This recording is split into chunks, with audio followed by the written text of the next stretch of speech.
Next, we evaluate limits of trigonometric functions with emphasis on indeterminate limits involving them. Consider the function f of x equals sine x over x when x is near 0. Note that the numerator and denominator are both equal to 0 when x equals 0.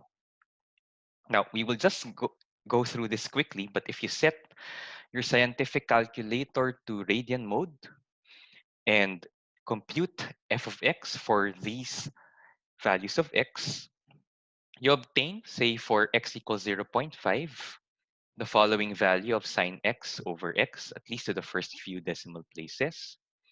For x equals 0.2, sine x over x is around this value. And we have these respective values for these values of x that are getting closer and closer to 0.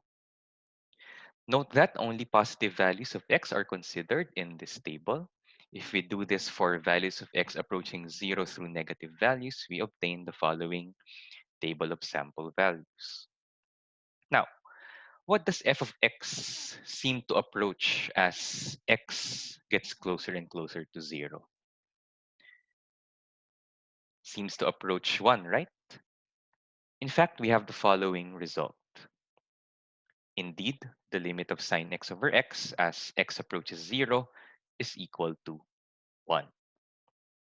Now, our table earlier just served as a guide, but does not constitute a proof.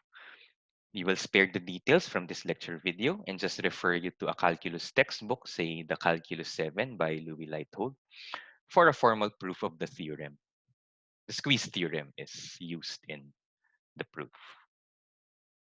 Now it can be shown using the theorem above that the trigonometric functions are continuous on their respective domains. Recall what continuity entails. This means that the limit of a trigonometric function as x approaches a number in its domain is evaluated by mere substitution. This also means that the graphs of these functions are connected on their respective domains. I will just refer you to the review slides for the graphs of these functions. Now, it can be shown using this result and this statement here that the limit of 1 minus cosine x all over x as x approaches 0 equals 0. We will prove item 2 later. But first, let's have some quick examples. Now, by continuity, the limit of, say, tangent of x as x approaches pi over 4 is just equal to the tangent of pi over 4 because pi over 4 is in the domain of tangent and tangent is continuous on its domain. Now, tangent pi over 4 equals 1. Next, the limit of 1 minus cosine x all over x as x approaches pi, again, is obtained by just substitution. So we obtain 1 minus cosine of pi over pi, and cosine of pi equals negative 1. So we obtain 2 over pi. Now consider the limit of sine of x squared minus 1 as x approaches 2. Now as x approaches 2, the limit of the expression inside is 3. And the sine function is continuous again on its domain, which in this case is the set of real numbers. So it's continuous at 3. Therefore, the limit is again obtained by just substituting 2. So we get the sine of 3, which we sorry, we leave as is because sine 3 is not a special value. Okay. Now let's prove the following statement. Using only the fact that the trigonometric functions are continuous on their domains and that the limit of sine x over x as x approaches 0 equals 1. Okay. Now, the limit of the numerator is 1 minus cosine of 0, again by continuity of cosine. So we get 1 minus cosine 0 over 0. Sorry, the limit of the numerator is 1 minus cosine 0, which is 1 minus 1 or 0. And the limit of the denominator is 0. So this is indeterminate of type 0 over 0. And our only result so far regarding indeterminate limits involving trigonometric functions is the following. So we will try to rewrite this expression to produce something of this form, sine x over x. But what equation relates sine and cosine? Well, we know that sine squared x plus cosine squared x equals 1. So from this, we have that sine squared x equals 1 minus cosine squared x. And 1 minus cosine squared x is related to 1 minus cosine x. And the trick here is to multiply and divide by 1 plus cosine x, so that the numerator becomes this expression 1 minus cosine squared x, which we know may be replaced now by, sine squared of x. Okay.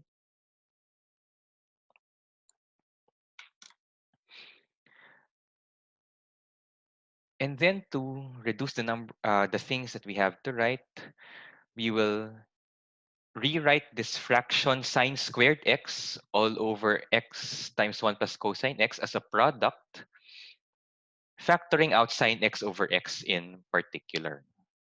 So, since there are 2 copies of sine x in the numerator, we have the limit of sine x over x times sine x all over 1 plus cosine x as x approaches 0. And we may write this now as the product of the limit. So we have the limit of sine x over x as x approaches 0 times the limit of sine x over 1 plus cosine x as x approaches 0. The first limit is equal to 1. And for the second limit, again, we just use continuity. Substituting 0, we get sine 0 or 0 in the numerator. And in the denominator, we have 1 plus cosine 0 or 1 plus 1 or 2. So we have 1 times 0 over 2 or 0. And this shows that the limit of 1 minus cosine x all over x as x approaches 0 is indeed equal to 0. Okay, so please take note of these two results. You will be using them to evaluate indeterminate limits involving trigonometric functions.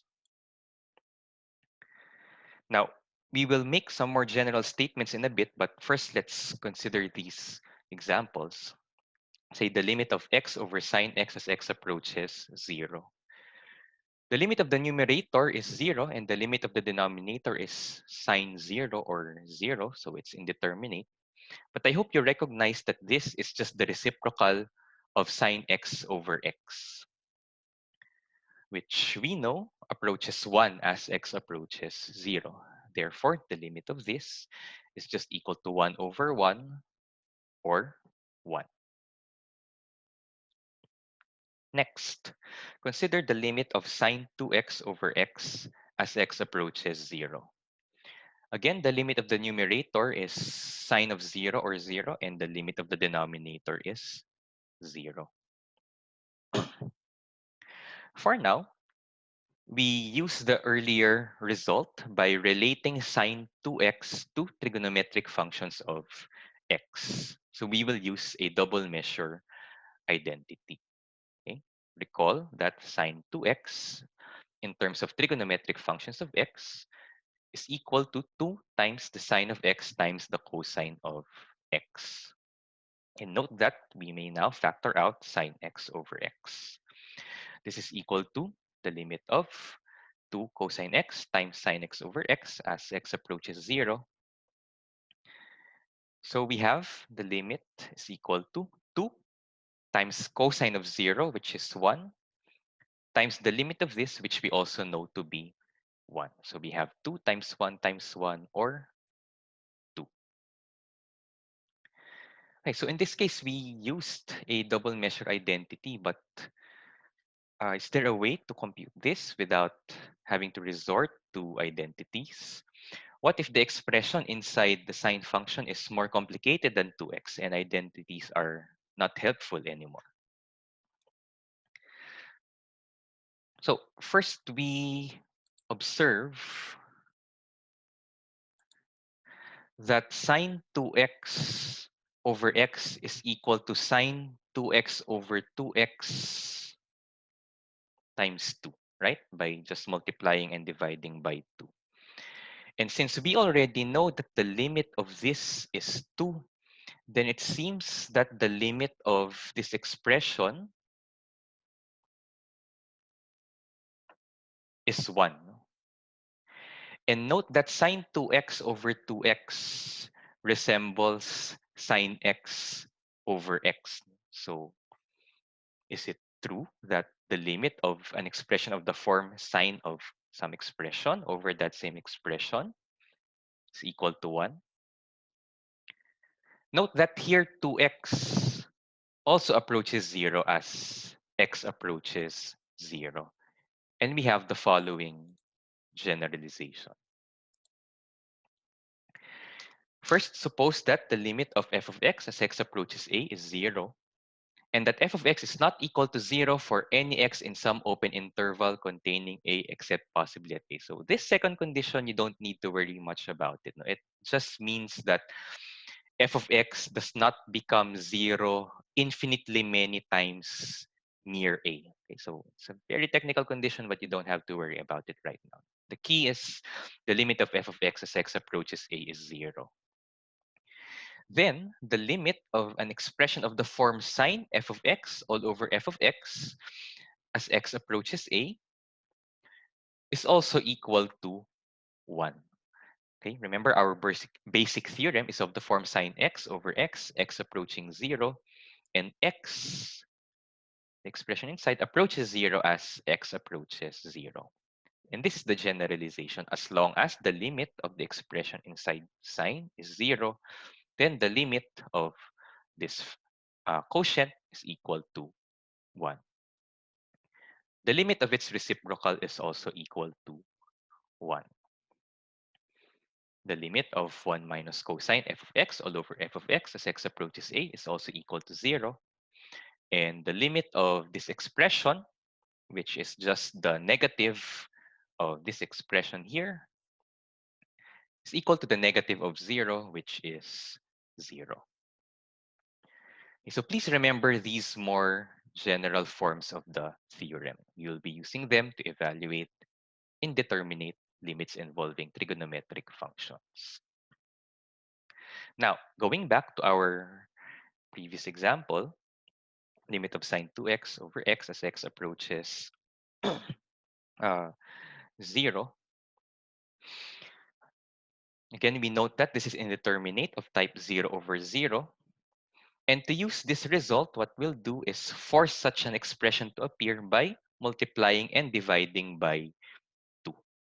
Okay, so we multiply and divide by 2 to produce the limit of sine 2x over 2x times 2 as x approaches 0. Take note now that this